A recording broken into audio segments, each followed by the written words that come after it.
Assalamualaikum warahmatullahi wabarakatuh. Innal hamdalillah nahmaduhu wa nasta'inuhu wa nastaghfiruh wa na'udzu billahi min syururi anfusina wa min sayyiati a'malina. May yahdihillahu fala mudhillalah wa may yudlil fala hadiyalah. Asyhadu an la ilaha illallah wa asyhadu anna Muhammadan abduhu wa rasuluh la nabiyya ba'dah. Allahumma salli wa sallim ala nabiyyina Muhammad sallallahu alaihi wasallam wa ala alihi wa sahbihi wa man sara ala nahjihi ila yaumiddin. Amma ba'd. Ayo ikhwah, kita lanjutkan kajian kitab Fiqhu Bulughil Maram, mendalami kitab Bulughul Maram versi mazhab Imam Syafi'i. Bismillahirrahmanirrahim. Hadis ke 455.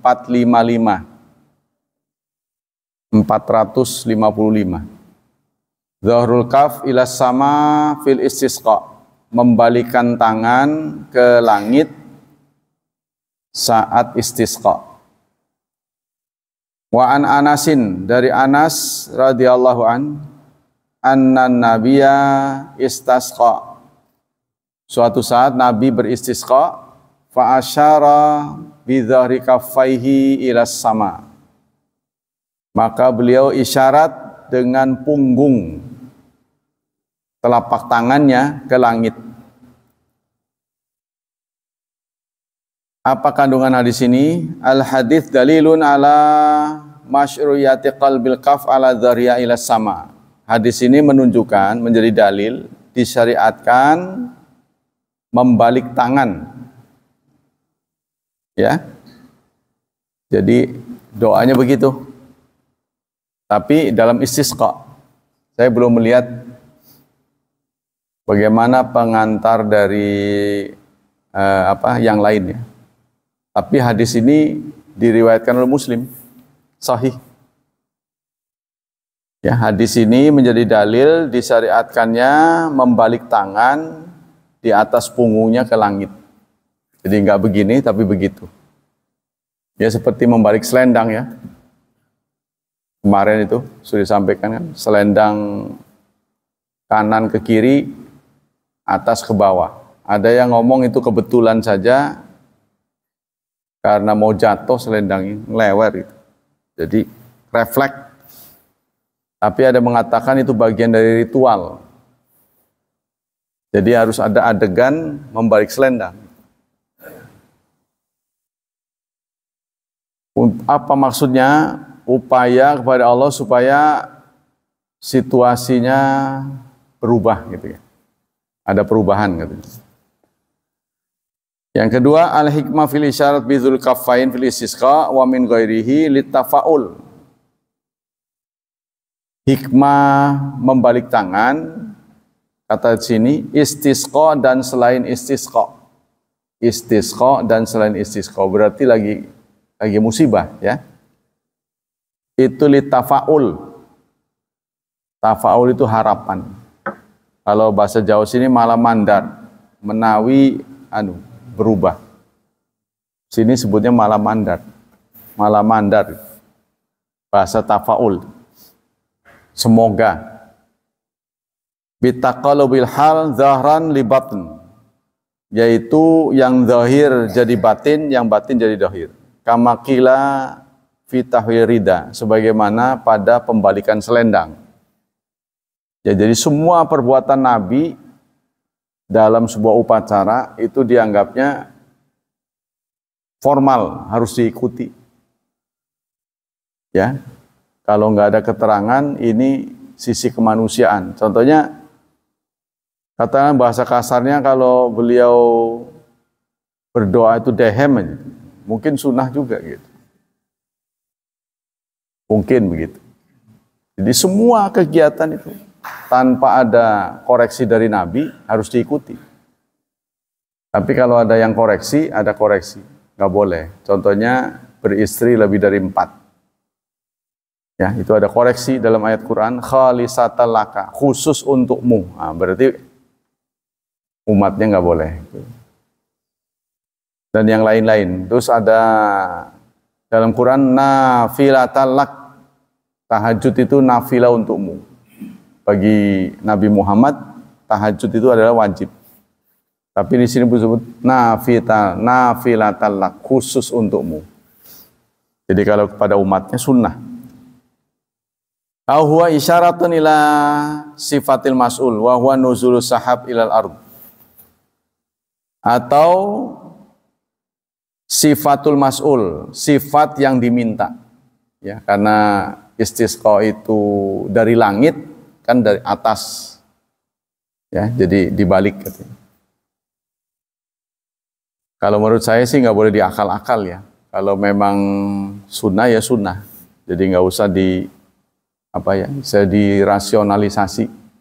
Nah, rasionalisasi terhadap perbuatan itu yang dikenal dengan hikmah. Hikmah itu kan penelusuran faedahnya. Seperti wudu, hikmahnya A, B, C. Itu rasionalisasi dari wudu. Benar apa enggak? Itu bisa kedua-duanya. Bisa benar, bisa enggak. Yang ketiga, idza urida bidu'a raf'ul bala fa inna muslim yarfa'a yadayhi. Kalau yang dimaksudkan doa ini mengangkat bala, musibah, maka seorang muslim mengangkat kedua tangannya. Wa yaj'ala dhahra kaffaihi sama, dan membalik telapak tangannya.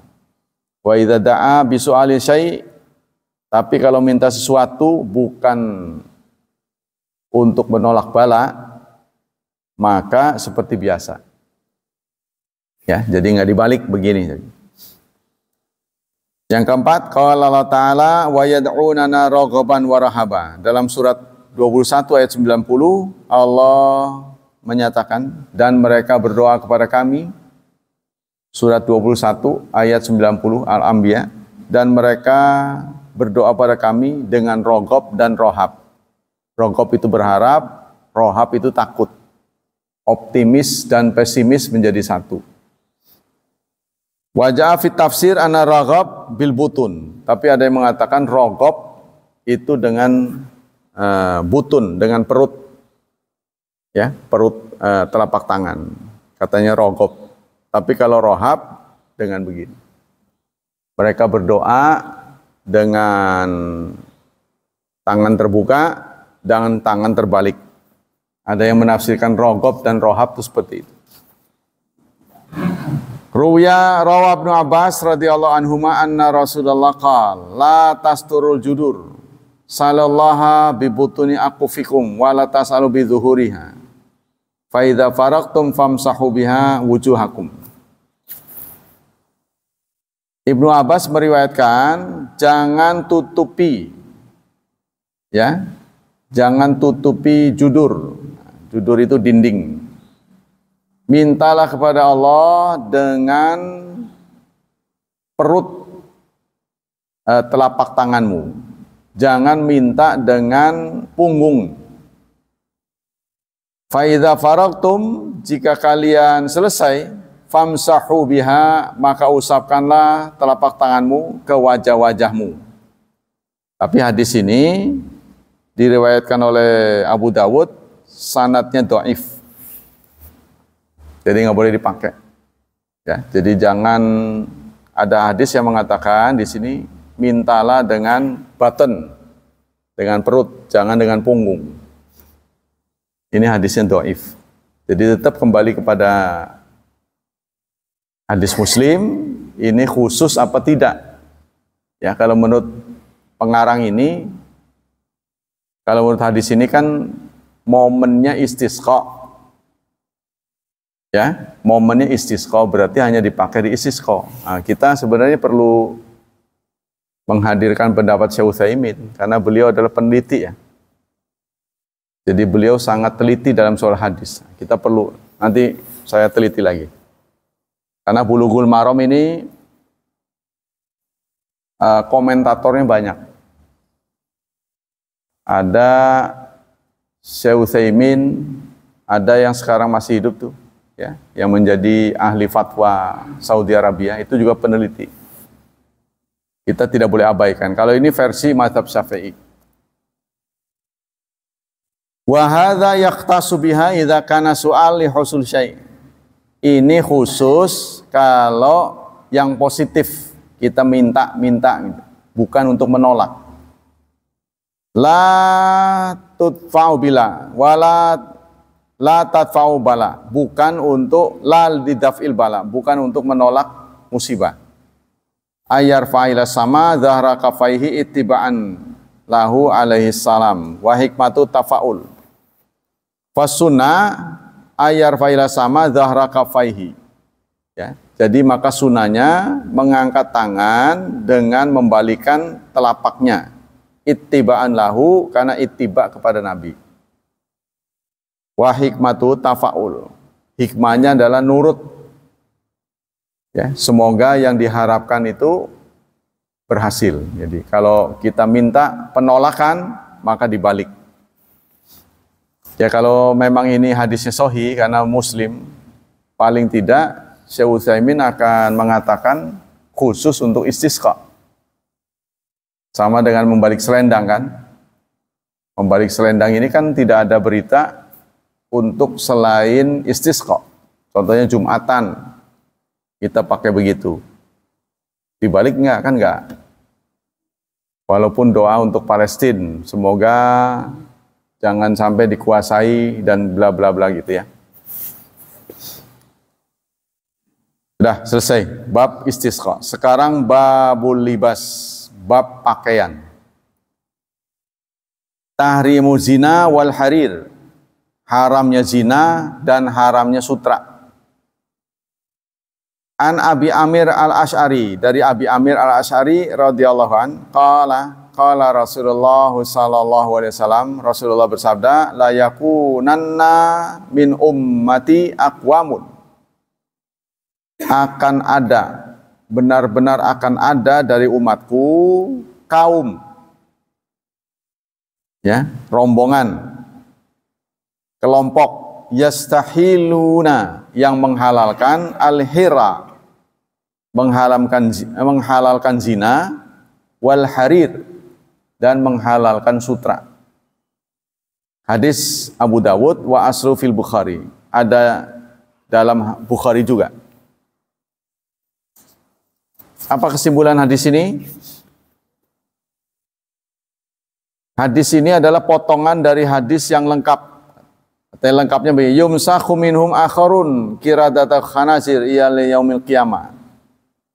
Mereka akan disalin rupanya menjadi kera dan babi, ya, dia sampai hari kiamat. Lalu Abu Daud mengatakan wa isrun nafsan mi ashabi Rasulillah aw aktsar labisu al-khizza minhum Anas. Kurang lebih ada 20 orang sahabat Rasulullah lebih mengenakan khiz. Ya, khiz itu yunsahu minal harir. Kain yang dibuat dari campuran sutra. Jadi ada campurannya. Ya, katun dan sutra katanya. Jadi harir dan suf. Suf itu sebenarnya dari bulu ya. Dari bulu. Yang satu bulu ulat sutra ya. Ludah ya. Ludah ulat sutra. Yang satu lagi bulu hewan. Nggak tahu bagaimana ya caranya itu bisa. Ludahnya itu bisa jadi. Iya. Bendera kita yang pengganti bendera lama itu murni sutra, nggak ada sambungan. Itu yang dikibarkan, suka dibawa oleh paskibra tuh ya, di acara pengibaran tuh Agustusan ya, itu yang penggantinya itu. Kalau yang pertama seadanya waktu itu kan dua kain dijahit oleh siapa itu? Fatmawati, Ibu Fatmawati. Yang pertama yang kedua ini dibikin dari sutra tanpa sambungan yang berkibar, suka penggantinya. sehingga kuat ya, duplikatnya itu sehingga kuat ya. Sutra. Jadi 20 sahabat lebih katanya itu mengenakan pakaian bercampur sutra. Di antaranya adalah Anas. Jadi kalau campuran nggak masalah, asal campurannya nggak boleh lebih banyak. Ya. Al-khis alladhi yunsaju minal harir wasuf wa huwa halal. Yaitu pakaian yang tenunannya campuran sutra dan katun. Kesimpulan. Tahrimu zina wa laisal harir rijal wa lubsul harir rijal. Haramnya zina ya, dan haramnya lubsul harir lirijal, mengenakan sutra untuk laki-laki. Ya saya juga nggak pernah tahu ya kayak apa sutra murni itu, nyamannya kayak apa gitu, sehingga kok diperebutkan orang dan kita nggak boleh mengenakannya. Apa karena mahalnya?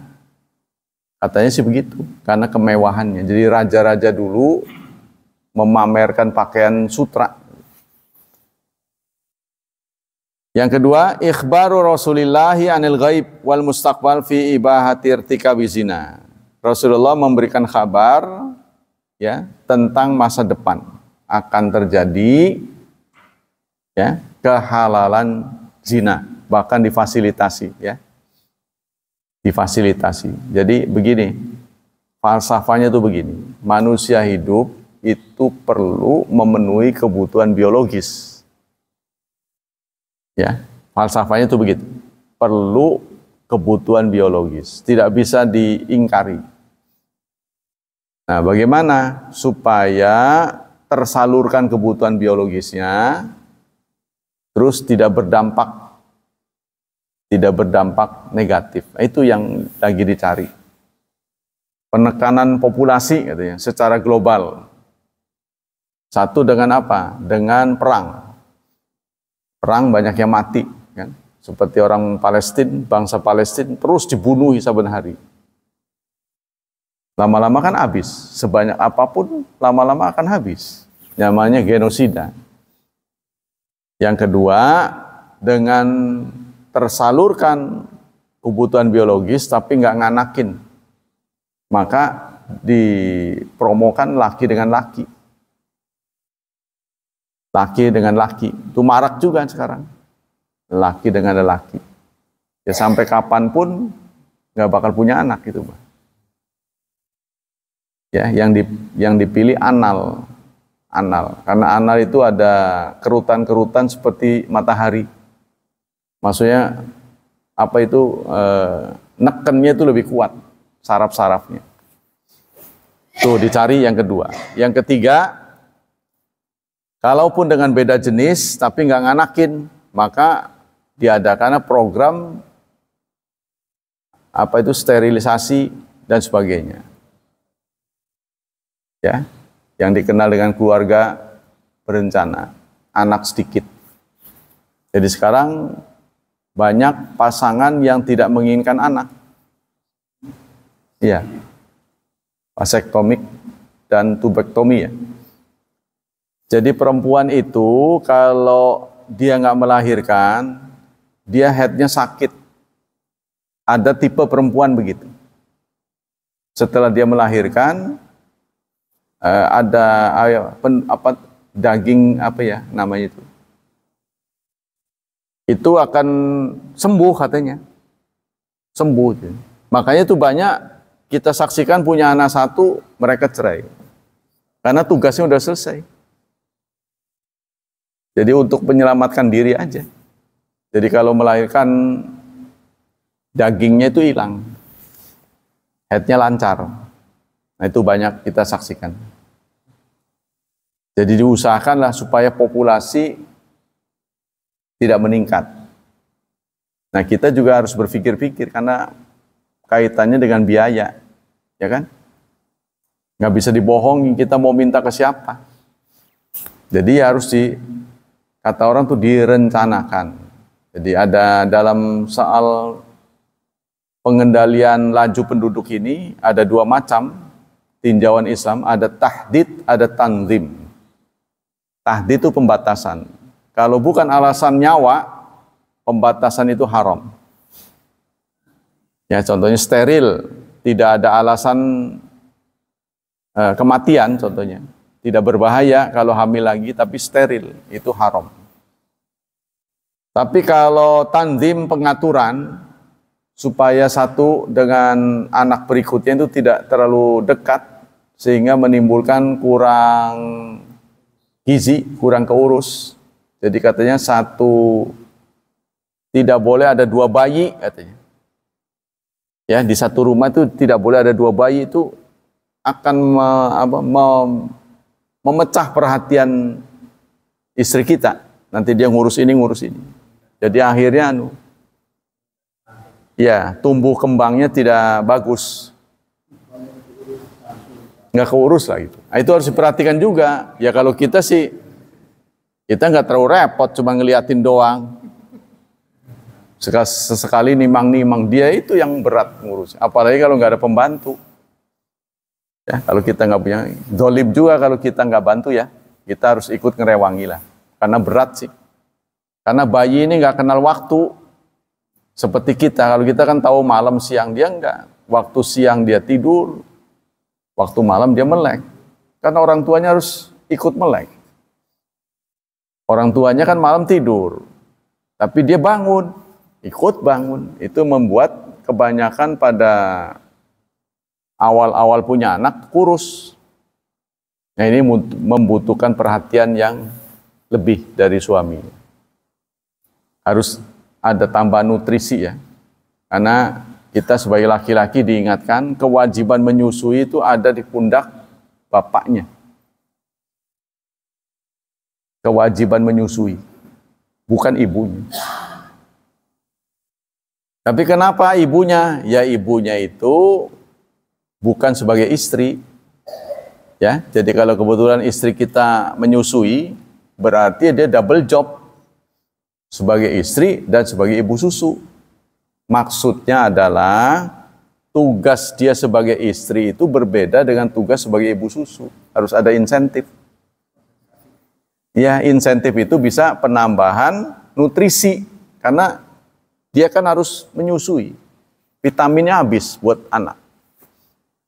Maka kita harus beri buat dia, menjaga tubuh dia, dan menjaga yang akan ke bayi. Kalau ada mah itu persoalannya, kalau nggak ada, iya kan? Kalau ada nggak ngasih itu yang keterlaluan. Tapi kalau nggak ada ya gimana? Sebab di usia-usia awal bayi itu membutuhkan asupan vitamin yang lebih banyak. Kalau udah telat ya itu tadinya stunting. Nanti kalau udah gede daya tangkapnya kurang. Jadi udah diterangin berulang-ulang, jangan-jangan di pesantren saya ini stunting padanya. Diterangin, nggak ngerti-ngerti, tapi ketawa aja, heran. Aduh. Iya, jangan-jangan mereka masa lalunya begitu. Tapi kan kita nggak bisa gugat kan. Ya tugas pesantren memang mempinterkan orang yang bodoh, mengakhlakkan orang yang tidak berakhlak. Kalau kita mengakhlakkan orang yang sudah berakhlak, ya nggak perlu pesantren. Pesantren kan tugasnya itu. Ya, cumanya ini ustadznya ini loh, guru-gurunya ini jadi pikirannya dari terlalu banyak.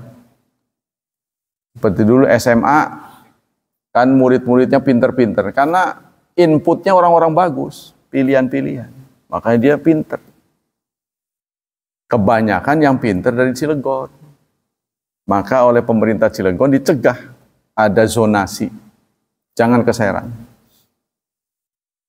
Ya akhirnya memang SMA kita juga menjadi unggulan sekarang. Cilegon. Sepertinya SMA 1 Serang itu merosot kayaknya. Jadi Cilegon juga sekarang diperhitungkan. Jadi dulu yang pinter-pinter itu Cilegon pada kesana. Kita lanjutkan. Yang ketiga, fil hadis dalil anal masha ala suratil qirada wal khanazir waqi'un fi hadhil ummat fi akhir zaman. Hadis ini menunjukkan penjelmaan menjadi kera dan babi akan terjadi pada umat ini di akhir zaman. Cuma persoalannya kana al hakikat awil majaz, hakiki atau majazi. Ya, yang diganti menjadi kera itu bentuknya atau sifatnya.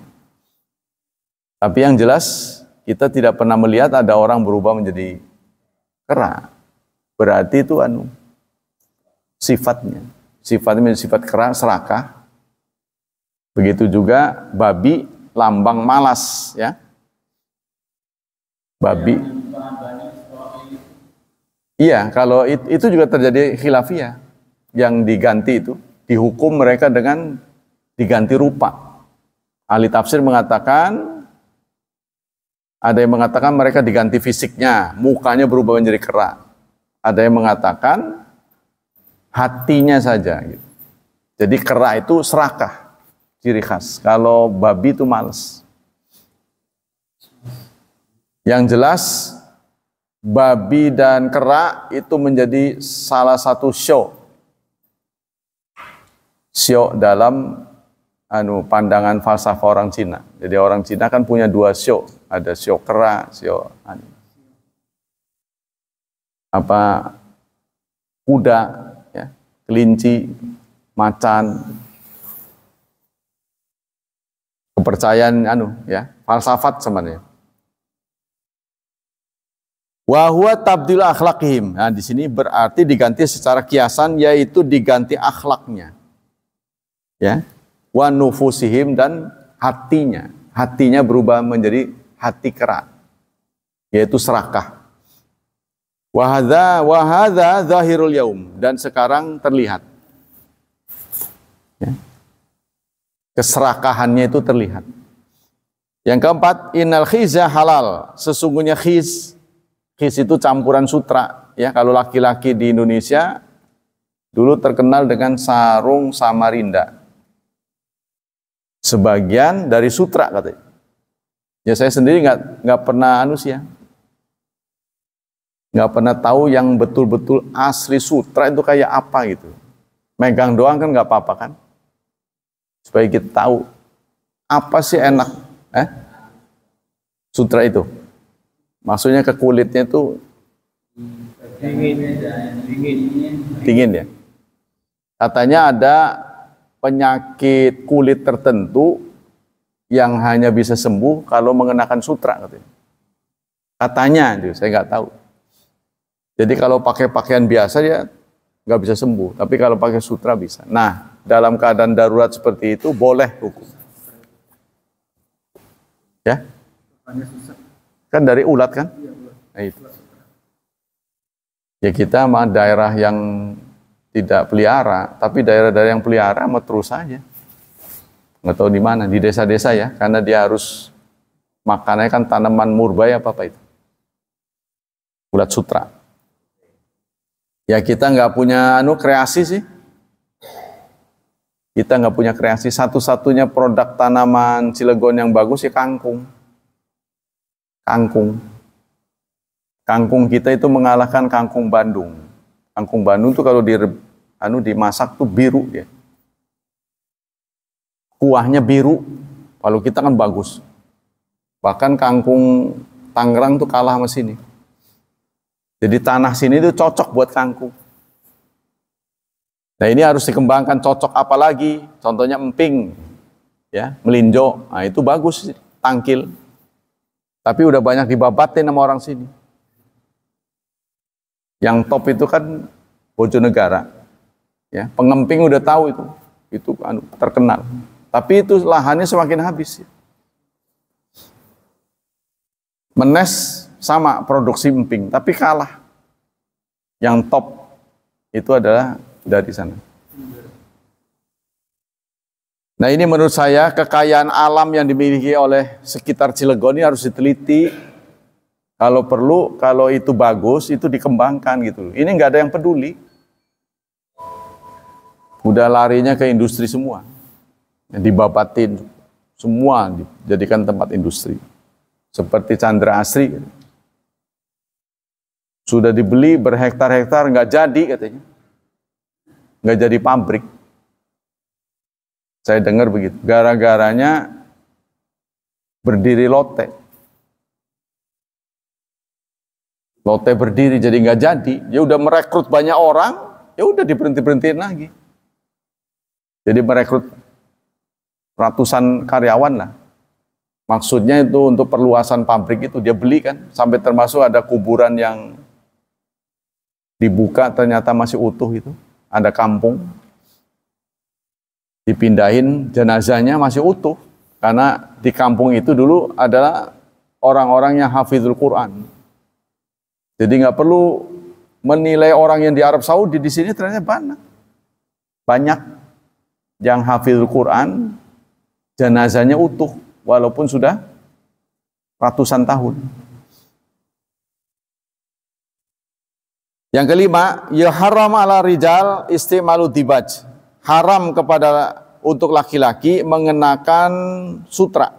Wa jinsun min thiyabil harir. Dibaj itu bagian dari pakaian harir. Nanti di surga justru pakaiannya sutra. Di surga.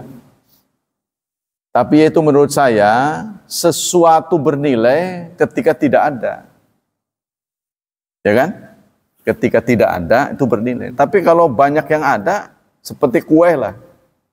Kue itu membuat kita ketagihan kalau nggak ada. Tapi kalau ada di Lebaran kan banyak kue tetangga kue.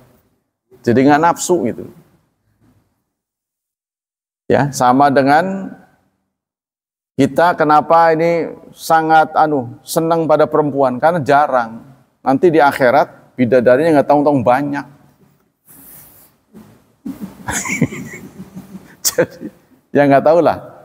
Kalau menurut selera dunia ya, selera dunia, ngelihat ini bagus, ini kan terlalu sedikit, ya kan?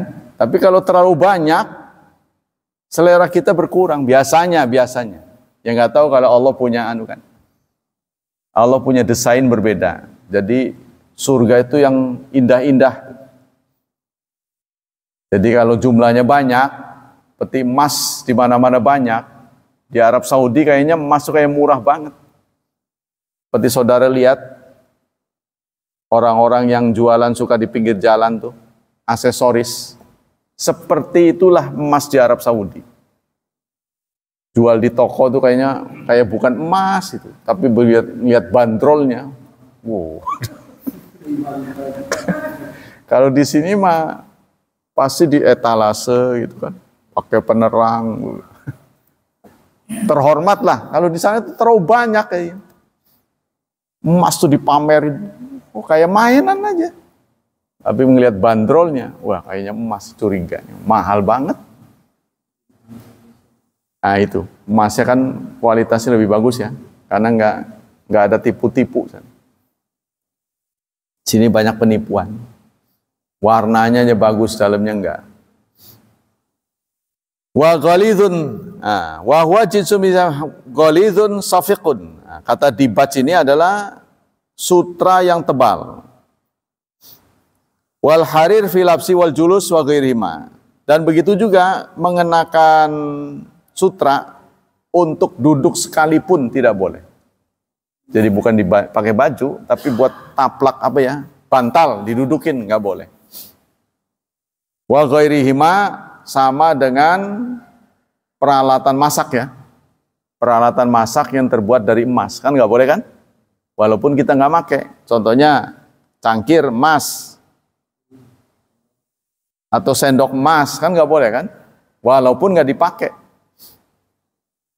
Ya, jadi hal-hal seperti ini sifatnya mewah. Kita diminta menghindari kemewahan. Katanya gitu. Sederhana lah. Pokoknya kalau menurut saya pengertian sederhana itu dilihat dari fungsinya. Contohnya rumah. Fungsi rumah itu apa? Untuk melindungi kita dari panas dan hujan. Plus aman. Kalau tiga ini sudah tercapai, ya sudah. Itu rumah sederhana. Jadi nggak perlu diukir begini, ukir begitu, nggak usah. Ya, yang buat nyaman, aman, tuh. Aman, nyaman, terhindar dari panas dan hujan, sudah cukup. Kalau di Indonesia ini perlu aman.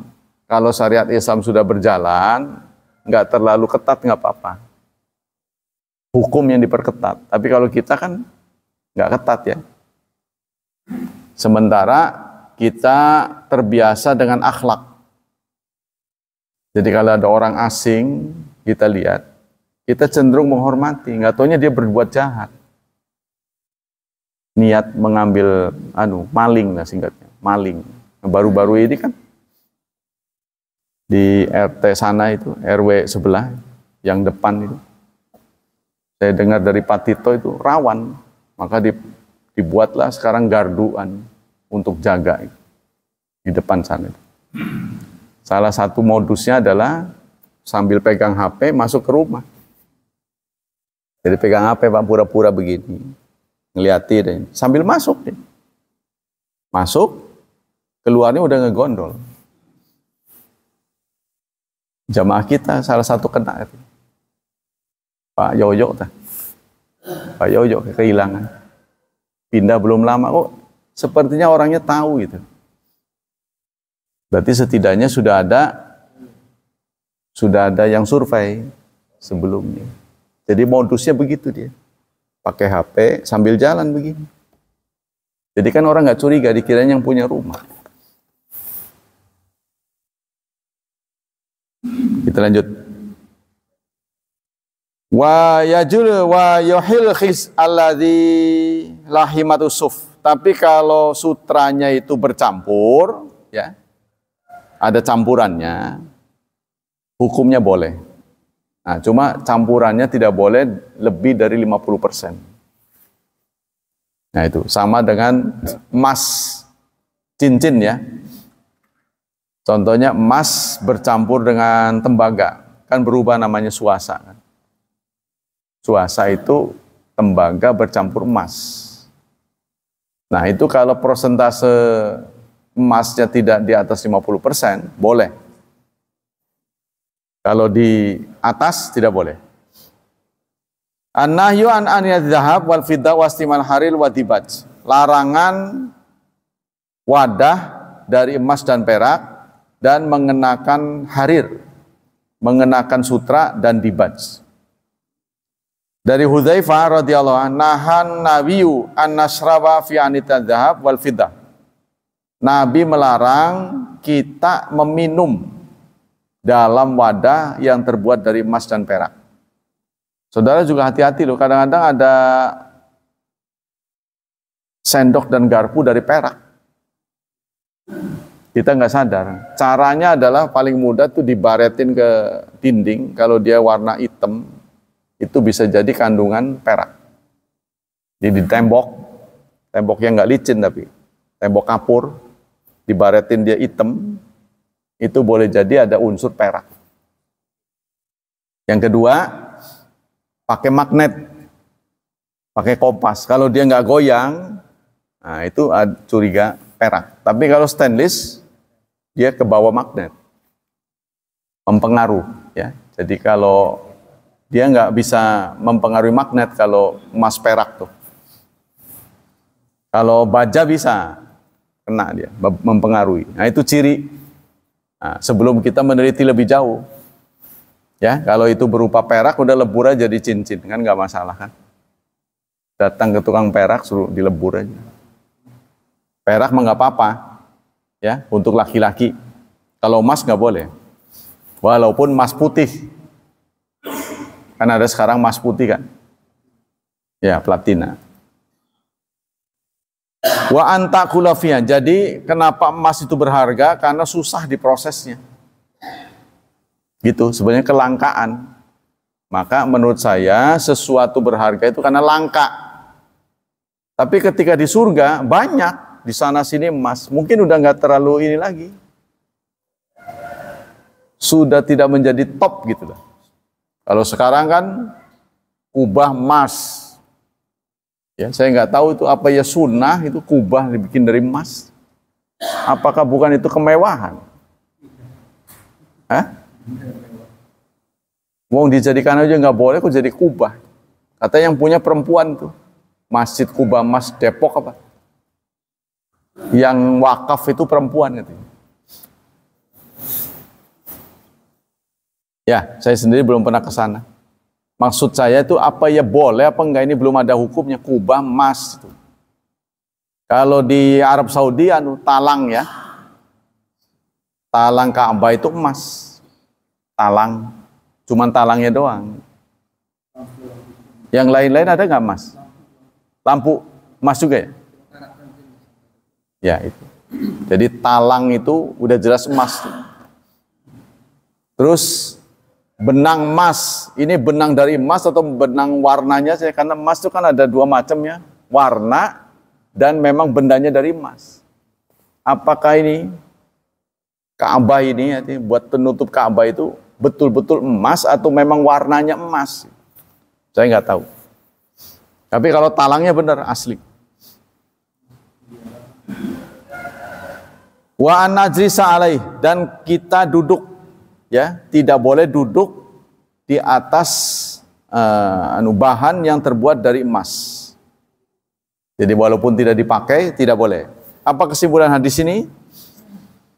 An-nahyu anisyurbi bi anita dzahab wal fiddah. Kita dilarang minum mengenakan wadah yang terbuat dari emas dan perak. Wal aklu fiha, dan makan, minum dan makannya. Duna sairi sima'alat ala tafsirin sayati. Beda dengan penggunaan yang lain. Yang pertama, yang kedua, an-nahyu zahirun fit tahrim. Larangan ini ya berarti haram. Wa dhahaba jami' umat ila tahrimi lubsil harir ala rijal duna nisa. Tapi ulama kebanyakan mengatakan perak sutra itu ya dikenakan oleh laki-laki yang haram, perempuan mah enggak. Wan aqada ijma' ala hilil harir linisa, dan bahkan menjadi ijma' ya, menjadi kesepakatan bahwa sutra boleh dipakai untuk perempuan. Yang ketiga, yuharam julus alal harir, haram duduk di atas sesuatu yang terbuat dari sutra. Jadi contohnya cover bantal ya, atau cover sejadah dari sutra, itu nggak boleh. Wa ama iftirasyun nisalil harir fal aslu jawazu. Adapun buat perempuan boleh.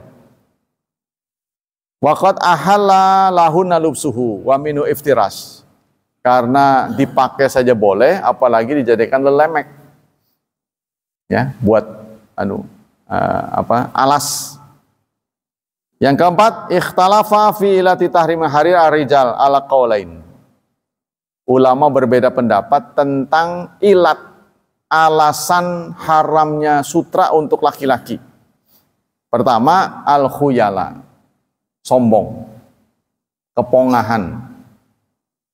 Ya, apalagi kita pejabat, jangan menunjukkan kekayaan ya. Kalau rakyatnya kaya sih nggak apa-apa, jadi tungkul kepengen, langap longo aja ngeliatin. Jangan sampai begitu. Nah, kita diminta untuk hidup sederhana. Yang kedua, kaunuhu libasu rafahiyah. Yang kedua, ada yang pernah mengatakan bahwa alasan tidak boleh itu karena kesombongan. Yang kedua, karena dia pakaian mewah. Ya. Wa zinatun yaliqu bin nisa duna sya'amati rijal. Cocoknya itu buat perempuan yang begitu-begitu. Buat laki-laki akan mengurangi kejantanan katanya. Akan mengurangi kejantanan. Jadi laki-laki itu kalau terlalu ganteng itu jadi kemayu, melambai.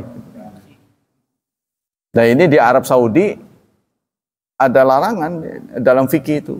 Laki-laki ganteng itu tidak boleh terlalu menampakkan diri. Ya, sebab itu akan cenderung orang terpikat pada dia.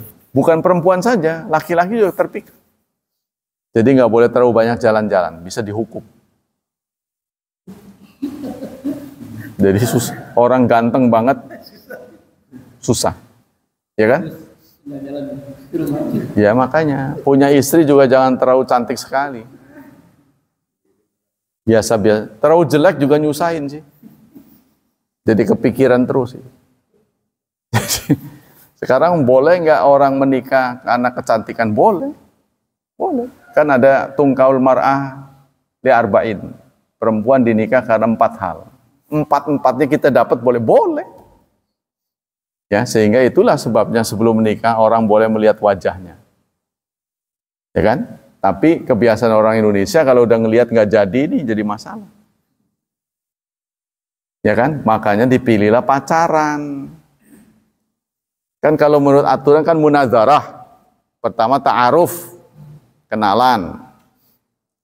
Terus munazarah, ada acara munazarah. Munazarah itu melihat. Jadi tadinya nggak bisa dilihat. Di depan muhrimnya, ada teman muhrimnya. Tapi kalau sudah melihat nggak jadi, itu kira-kira bagaimana? Waduh, kok begitu ya? Nggak jadi. Tadi gitu kan, selama ditutup kayaknya bagus itu. Gitu dibuka, aduh. Gitu. Nah, maksudnya kalau dia sudah melihat sebelum orang tuanya, nggak jadi kan nggak sakit hati gitu kan.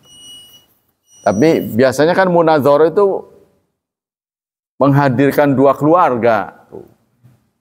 Nggak taunya batal. Ini kan banyak orang yang tersinggung nantinya. 2 keluarga besar kan? Nah, itu makanya ya sebaiknya diatur sendiri aja lah. Ya, kalau kita harus ingat bahwa kita menikah itu bukan untuk sebentar. Ya harganya mahal kan, biayanya itu. Jadi bukan untuk sebentar. Kalau sampai itu berakibat punya anak, maka Anda bertambah urusan karena menyakiti anak kalau sampai cerai. Maka diusahakan serapi mungkin. Kita beli barang saja kan nengok lagi kita. Nanya, ya kan, kegunaannya apa. Kalau kita mau beli barang, makin mahal, makin teliti. Apalagi orang. Jangan main-main. Berurusan dengan istri bisa separuh hidup kita itu terbawa, melamun aja. Kalau terjadi broken home, jangan sampai terjadi. Banyak orang yang seakan-akan udah nggak kepengen hidup lagi. Separuh jiwa lah sih. Kata orang Jawa garwo kan, sigarani nyowo. Ya, jadi harus hati-hati. Ya, jadi harus hati-hati. Nah kalau orang Cina itu kebablasan. Sampai dites dulu. Terlalu. Hamil baru dinikahin. Gitu. Maka sudah banyak kecolongan, udah nikah nggak hamil-hamil. Nggak taunya mandul. Kan rugi. Karena mereka biayanya habis-habisan. Saya pernah bertanya itu. Oh kenapa dia bisa sekamar gitu ya? Kan belum resmi. Ada non muslim yang menjelaskan. Kalau bagi keluarga kami itu biasa Pak Ustadz katanya. Oh biasa sih, bagi orang Islam nggak biasa itu. Haram. Sah dulu baru boleh berduaan. Enggak, bagi kita biasa. Jadi menurut mereka biasa. Jadi udah ketahuan hamil baru, sebab kalau menikah nanti nggak hamil rugi kata dia. Jadi jelas bagi mereka menikah itu tujuannya punya anak, bukan sekedar punya istri, tapi punya anak. Jadi kalau sampai nggak punya anak, biayanya udah nggak karu-karuan gedenya, besar-besaran, memalukan. Mereka nggak mau kecolongan. Tapi akhirnya ada yang punya anak cerai juga. Ya itu berarti tidak sesuai dengan target. Ya kan? Kalau bagi ajaran Islam, sah dulu baru boleh. Nanti kalau terjadi apa-apa ya Anda pilih sendiri. Mau terus, mau enggak. Yang penting sah. Jangan sampai melahirkan anak-anak yang tidak sah. Ya, menurut ajaran Islam ya. Singkat kalau orang Islam sih patuh pada ajaran Islam. Titik gitu mas. Suruh Allah begitu ya begitu. Ila maudhi'a uswanain au salasin au arba, kecuali hanya sekedar 2, 3 atau 4 jari. Jadi kalau kita punya bahan ada 4 jari dari sutra, ya, atau robek ditutup dengan sutra, lebarnya ya paling sejari, 4 jari lah. Nah itu boleh. Kalau untuk tambelan mah, sehingga sutra-sutranya kalau untuk lapisan nanti akan disebutkan ada pakaian yang kerahnya sutra, kerahnya doang, nggak seberapa itu kan, atau dilapisi di pinggirnya ini variasi sutra, pinggir-pinggir doang. Nah aksesoris itu nggak masalah. Kata di sini ya. Kesimpulan, ibatul alam minal harir fi thawb, boleh ada tanda-tanda, gambar-gambar, ya. Corak ya, kata orang corak ya. Pada pakaian, idza lam yazid ala arba asabi, tidak lebih dari 4 jari. Ya, kalau lapisannya itu sutra, tidak boleh lebih dari 4 jari. Ya. 4 jari segini. Wa hadza madzhab Syafi'i wal jumhur. Ini adalah pendapat Syafi'i dan jumhur. Jadi kalau ada ya variasi itulah pinggir lapisan itu, ya nggak seberapa, itu boleh. Yang kedua, in aqadal ijma' ala tahrimil harir ala rijal wal ibah linsa. Ulama sepakat sutra tidak boleh untuk laki-laki, tapi boleh untuk perempuan. Jadi ada yang salah mengerti ya, nanti ada sahabat yang dikasih pakaian sutra oleh Rasulullah dipakai. Sama sahabat itu dipakai. Rasulullah marah. Ya Rasulullah, kalau saya nggak boleh pakai, terus buat apa? Maksud saya kamu kan bisa kasih istrimu. Kata Rasulullah. Saya nggak pakai, nggak boleh pakai, kenapa kasih saya? Kata Rasulullah, maksudku kamu kan bisa berikan pada istrimu, aku kasih juga.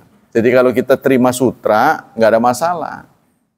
Ya, asal jangan dipakai. Kan bisa buat perempuan, bisa buat hadiah, untuk dikenakan perempuan boleh. Yang ketiga, in kana fi thawbi qalilun min hari wa dibaj kal jubbah wa ya thawban yakhatani wa yuhsya bainahuma qudnun wa yatakhadhal barat wa takun makfufatan wa kafatu qamis mastadara haulal zail lam yaharam. Kalau dalam pakaian itu ada sekedarnya saja sutra, ya, balutan sutra, tidak seluruh, tapi hanya aksesoris saja, hukumnya boleh. Ar-rukhsah fi qamisil harir min hikatin. Dari Anas radhiyallahu an, anna Nabiyya rakhasa li Abdurrahman bin Auf wa Zubair fil qamis al-harir fi safar. Dari Anas diceritakan Rasulullah membolehkan memberikan keringanan pada Abdurrahman dan Zubair mengenakan jubah dari sutra. Tapi saat safar.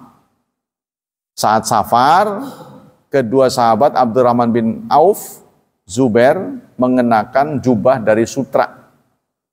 Dibolehkan oleh Rasulullah, diberi keringanan. Karena apa? Fi hikatin, gatel-gatel katanya.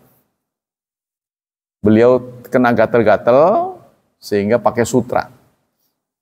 Kata saya sih bukan gatel-gatel, ya apa ya dulu ya? Namanya itu apa yang jendol-jendol itu apa ya?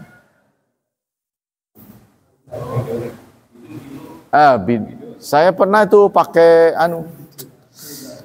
pakai daun ini cermai ya. Iya, daun cermai itu ditidurin. Cacar. Pernah kan cacar kan? Hampir semua orang kena cacar ya, tapi kalau sekarang udah ada imunisasi. Itu jadi tidurnya tuh pakai daun cermai. Buah cermai itu yang kecut itu. Daunnya itu dipetik, itu kalau buat tiduran sejuk. Nah, mungkin jangan-jangan sutra juga begitu. Jadi kalau kain biasa panas, pakai itu sejuk. Jadi kan kulitnya kan kadang-kadang ada cairannya. Nah itu kena, itu kalau nggak cepet disalin, itu akan gatel, merembet kemana-mana. Ya itu. Jadi pernah terjadi pada Abdurrahman bin Auf, Zubair, ya gatel-gatel dalam perjalanan. Maka oleh Rasulullah dibolehkan mengenakan sutra, ya dispensasi. Kanat bihima. Nah, ini memang kedokteran belum terlalu ya di zaman Rasulullah. Jadi Rasul mengobati berdasarkan wahyu. Jadi belum mengenal teknologi kedokteran.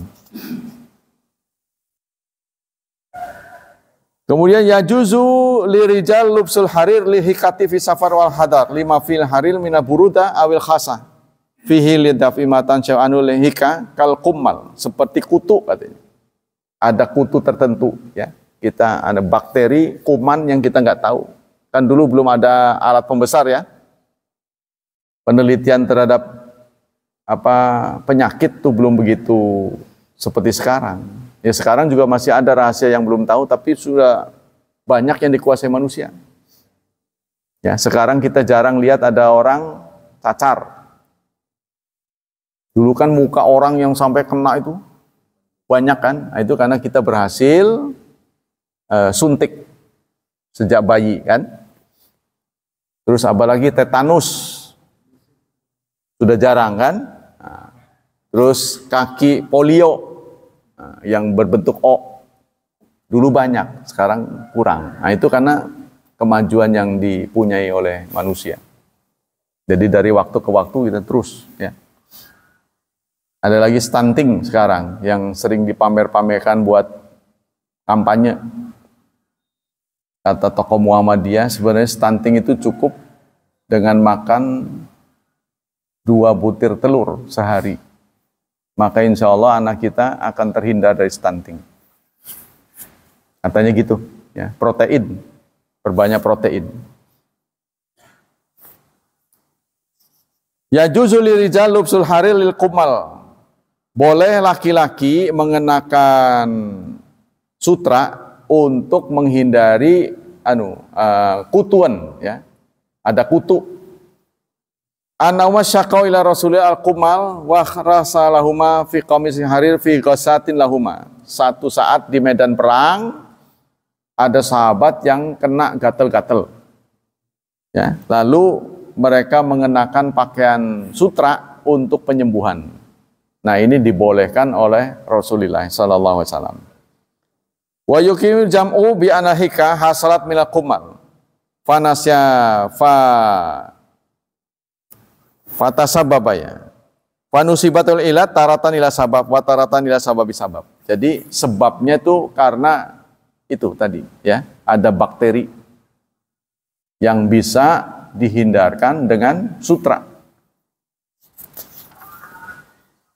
Yang ketiga, min qasti minarijal usul hari lima huwa adzamil hika kadab istilah adu. Karena bagaimanapun ya, rijal yang tentara yang sedang perang adalah sulit menjalankan tugasnya kalau gatel-gatel. Ya, sama dengan bom bom yang dijatuhkan oleh Israel itu mengakibatkan kena kulit gatel-gatel. Ya. Jadi gak tahan garuk-garuk sampai lecet. Ya, senjata biologi yang dijatuhkan oleh Israel itu jahat sekali. Itu sudah dilarang oleh PBB, tapi sering dilanggar.